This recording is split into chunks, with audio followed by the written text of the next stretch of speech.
Ayun nga po, mga kababayan. So, eto po, ulitin ko, syempre pinapanood ko yung mga vlog nila bago ako matulog. So, pagising po natin, pagkatapos natin na medyo magtrabaho ng konti, ay saka tayo magbablog. Ano po, mga kababayan. Eto na nga, no? So, from general to pastor. Dahil kung nakikita natin, dati talagang general kung mag-vlog. Nung panahon na tama pa yung mga kakalap na balita ng mga ibinablog. So ngayon po, iba na. Medyo munti ko nang tawagin General Chismax. Ano po, etong si General Macanya. Sayang talaga, sayang tong tao na to. No? So ngayon, yung vlog niya, yung vlog niya, no, na dati talagang banat ng banat ng banat ng banat. Ang tawag nga nila kay Pangulong Duterte, kuting ng Norte. Aba, tapos kay First Lady, no? Ahas. Yan, ganyang kalulupit sila. Pero hanggang ngayon, wala pa naman din pong nagbabago. Parehas pa din ng ano. Kaya lang, iba na. No? Iba na. Halos bandang dulo ng kanyang mga video, may pakanta-kanta pa. Kala ko, grabe, sabi ko, ano ba to? Ano ba tong napuntahan ko? Parang parang prayer meeting na to Oh, ganun na yung banatan. Talagang kapag ganyan po at sineryoso ka ng PNP, mga kababayan, at talagang alam mo, no? Alam mo na talagang may butas yung ginawa mo, mapapadasal ka na lang po, ano? So ngayon, mga boss chief amo sir, nandito na tayo sa punto, no? Siyempre pag lumabas na po yan, talagang kailangan na po ng abogado. O yung abogado nga daw po kumbaga donated from Estados Unidos. Pero siyempre taga Pilipinas siya. Ano po, wag daw sasabihin ko sino abogado. Okay? So eto na nga po mga boss chief amo sir. Meron po ba na naging pastor na kumbaga walang donasyon? Siguro meron o onte, pero mabibilang mo sa daliri mo. Pero karamihan ng, kumbaga karamihan ng may ano tawag dito, relihiyon, merong kaakibat na abuloy. Ano po? Siyempre nag-preach si Pastor Pulburon nagpi-preach na ngayon sa kanyang vlog So ngayon, hindi pwede na walang kaakibat, no? Naabuloy. Kahit saan man manggaling yan, pwedeng cash or pwedeng kung ano man, or most likely pinakamalapit GCash, no? GCash diyan na po. So ngayon nga po, narinig natin doon sa kanilang balita medyo ganito po. Yung ating abogado yung ating abogado manggagaling po, no? Fresh from United States, yung kumbaga donated by United States, no? Hindi po yung bansa, yung taong nasa Estados Unidos, donated niya daw. So ngayon, bungad na bungad sabi, alam nyo naman po na kapag may mga ganyang kasuhan, malaki po ang gastos. Ayan na. Dito na papasok, no? Baka sakali, baka sakali, no?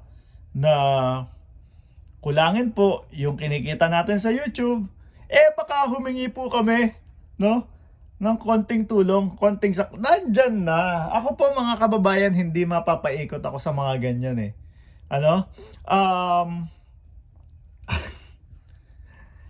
Yung YouTube po, kung makikita nyo po yung mga nila, yung mga content nila, umaabot ng 70,000, umaabot ng 100,000, yung mga views nila. Si General, dahil nga talagang dinibdib yung pagiging vlogger.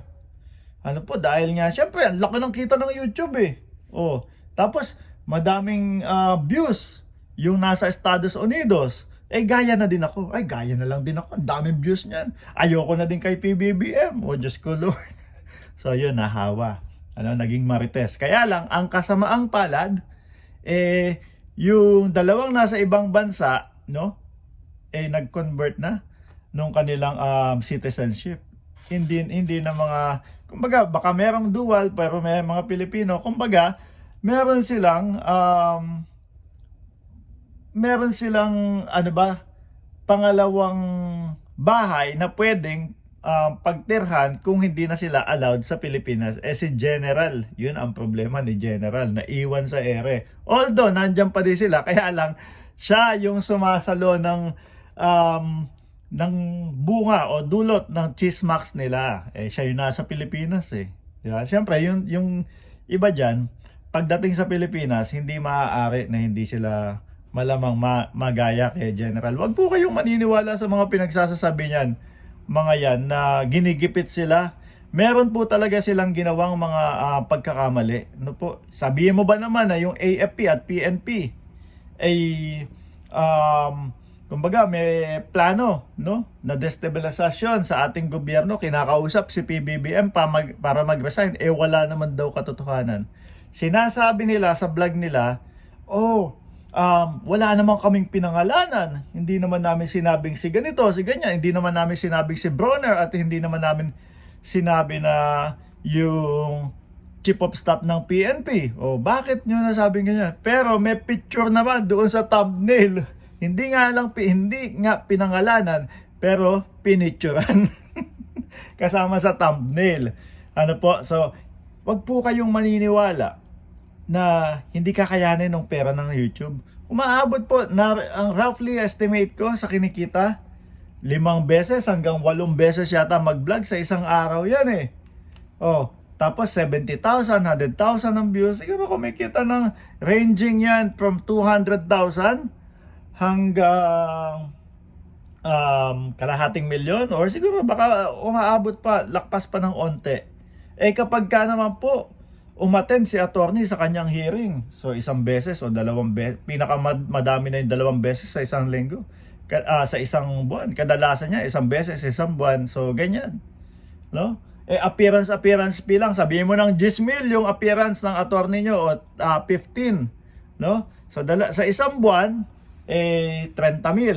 Tapos acceptance fee niyan, medyo mabigat, pero kayang-kaya pa din ng YouTube niyan. Kaya Diyos ko Lord, bakit naman sasabihin nitong mga to na baka kulang po yung kikitain natin sa YouTube, baka po humingi kami ng donasyon. Ayun, yun yung pinaka word na ginamit nila, hindi abuloy. Abuloy pampatay yun So donasyon, kayo na po ang bahala kung saan nyo gustong paraanin, kung GCash o cash ba. Pero ulitin ko po, minsan naiisip ko, hindi kaya sinadya nitong mga to na makasuhan sila para makapagpa-GCash? Yun aking tanong lang. Hindi kaya sinadya nitong mga to na talagang makasuhan sila upang sa ganun makapag pa-GCash sila? Yun po ay tanong ulit.